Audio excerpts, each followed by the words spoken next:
ഏറെ സന്തോഷമുണ്ട് മഞ്ചേരി നഗരസഭയുടെ ചെയർമാനായി എന്നുള്ളതിന്. അതിൽ മഞ്ചേരിയിലെ മുഴുവൻ ജനാധിപത്യ വിശ്വാസികളോടും നാട്ടുകാരോടും ഞാൻ ആദ്യമായി നന്ദി പറയുകയാണ്.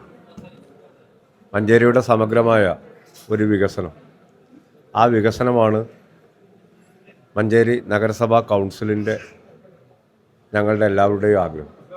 അതിൽ ചെയർമാൻ എന്നുള്ള ആൾക്ക് മാത്രമല്ല, എല്ലാവരെയും സമന്വയിപ്പിച്ച് എല്ലാവരുടെയും അഭിപ്രായങ്ങൾ ആരാഞ്ഞ് എല്ലാ അഭിപ്രായങ്ങളും ക്രോഡീകരിച്ച് നല്ലൊരു വികസന പ്രക്രിയക്ക് മഞ്ചേരിക്ക് നേതൃത്വം നൽകുക എന്നുള്ള ഒരു വലിയ ഉത്തരവാദിത്തമാണ് ഏറ്റെടുത്തിരിക്കുന്നതെന്ന് എനിക്കറിയാം.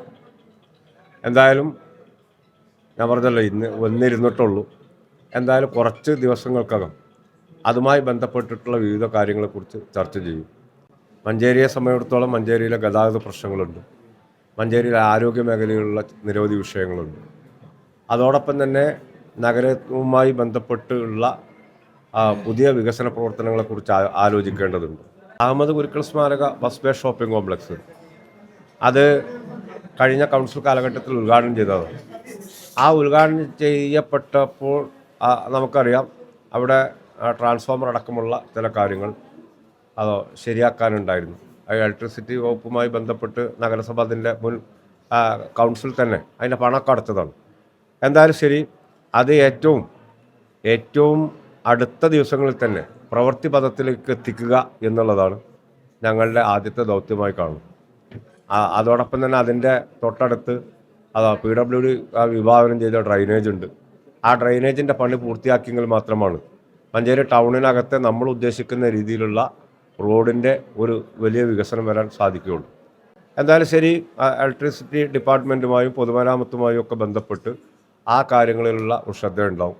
MLAയുമായി ഇടപെടിച്ചുകൊണ്ട് തന്നെ നിലമ്പൂർ റോഡിലെ ജസീല തൊട്ടുള്ള പ്രവൃത്തിയെ സംബന്ധിച്ചുള്ള ആ കാര്യങ്ങളിലേക്ക് പോകേണ്ടതുണ്ട്. അത് നേരത്തെ നമുക്ക് എല്ലാവർക്കും അറിയാം, വാട്ടർ അതോറിറ്റിയുമായി ബന്ധപ്പെട്ടിട്ടുണ്ടായ ചില വിഷയത്തിൻ്റെ അടിസ്ഥാനത്തിലാണ് ടെൻഡർ കഴിഞ്ഞിട്ടും ആ പ്രവൃത്തി പൂർത്തീകരിക്കപ്പെടാൻ കഴിയാതിരുന്നത്. എന്തായാലും ശരി, അത് ബഹുമാനപ്പെട്ട MLAയുമായി കൂടി ആലോചിച്ച് അതിൻ്റെ പ്രവൃത്തി എന്തായാലും ശരി അടുത്ത മാസത്തിലെങ്കിലും ആരംഭിക്കുന്ന തലത്തിലേക്കുള്ള കാര്യങ്ങളിലേക്ക് പോകുമെന്നുള്ള പറയണം. അതുപോലെ തന്നെ MLAയുടെ തന്നെ ആസ്തി വികസന ഫണ്ടിലെ കോഴിക്കോട് റോഡിൻ്റെ ചെറിയ ഒരു ബ്യൂട്ടിഫിക്കേഷൻ വർക്ക് നടക്കാൻ പോകുന്നുണ്ട്.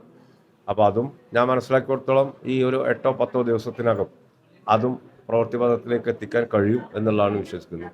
എന്തായാലും എല്ലാവരുടെയും സഹകരണം, പ്രത്യേകിച്ച് വാർത്താ മാധ്യമങ്ങൾ, പോസിറ്റീവായിട്ടുള്ള കാര്യങ്ങൾ ഉണ്ടാവണമെന്നുള്ള പറയണം. നെഗറ്റീവ് മാത്രം കാണാതെ പോസിറ്റീവായിട്ടുള്ള കാര്യങ്ങൾക്കും പ്രാധാന്യം നൽകണം എന്നുള്ള കൂടിയാണ് അഭ്യർത്ഥിക്കണം.